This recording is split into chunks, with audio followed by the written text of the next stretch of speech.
Hello बच्चों। Question आया था जेईई मेंस 2026 में 2 अप्रैल को। मेमोरी बेस्ड क्वेश्चन है। Find the number of 7 digit numbers formed using the digit 1 2 3 5 and 7 such that each digit is used at least once. हमें एक 7 डिजिट का नंबर बनाना है इन नंबर्स को लेके, इन डिजिट्स को लेके, और कंडीशन गिवन है ईच डिजिट क्या होनी चाहिए, एक बार तो एटलीस्ट वंस तो यूज होनी ही चाहिए। तो देखो डिजिट हमारे पास है 1 2 3 5 7, एटलीस्ट 1 यूज होनी चाहिए, तो इनको एक एक बार यूज कर लेते हैं। यानी हम कहते हैं हमारे पास 7 प्लेसेस है, 1 2 3 4 5 6 7, तो 5 प्लेस पे तो कोई ना कोई ये एक बार तो आएगी ही आएगी। अब हमारे पास ये 2 प्लेस ऐसे बच गए जिनको हमें रिपीट करनी पड़ेगी। इनमें से कोई ना कोई डिजिट रिपीट करनी पड़ेगी क्योंकि इन्हीं को लेके बनाना है। तो देखो केस क्या बन सकता है, यहां पे जो 2 नंबर आएंगे उनकी पॉसिबिलिटी को समझे। भाई इन 5 प्लेस को फिल करने के लिए तो हमें पांचों ही डिजिट लेनी है।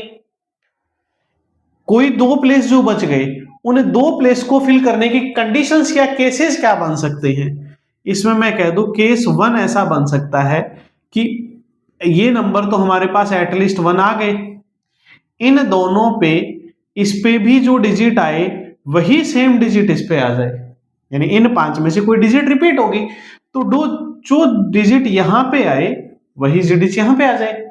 या केस 2 क्या बन सकता है, 1 2 3 5 7 ये 5 तो आने ही है, यहां कुछ अलग आए और यहां कुछ अलग आए।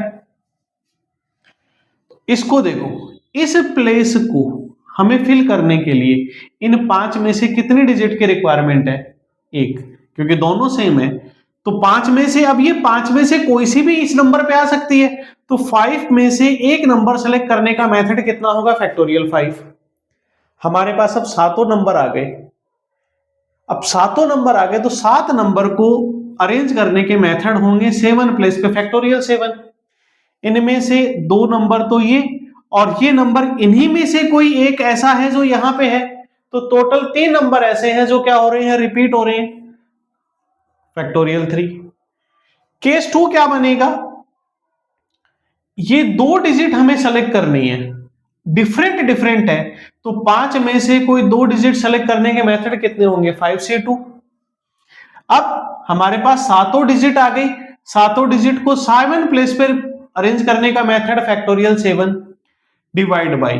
अब देखो ए डिजिट इन 5 में से कुछ एक है, कुछ भी हो सकती है, इट मींस ये 2 सेम है। बी भी इनमें से कुछ है तो 2 सेम है, 2 सेम है तो divided by factorial 2 into factorial 2। इनको सोल्व कर ले तो 5c1 कितना होता है, 5।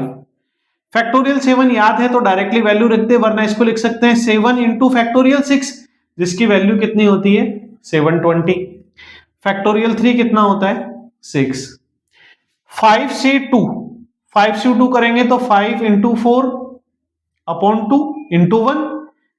इसको भी सेम कह दें, 7 इंटू फैक्टोरियल 6 बनेगा जिसकी 720 होती है अपॉन 4।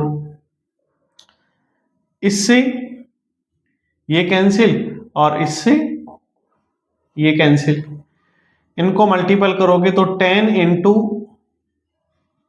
1260 तो 12600। यहां सोल्व करेंगे 60 4200 प्लस, तो ये हो जाएगा 16800। 16800 ऐसे नंबर हैं जो इनसे लेके बनेंगे, तो इसका आंसर हो जाएगा 16800। थैंक यू बच्चों।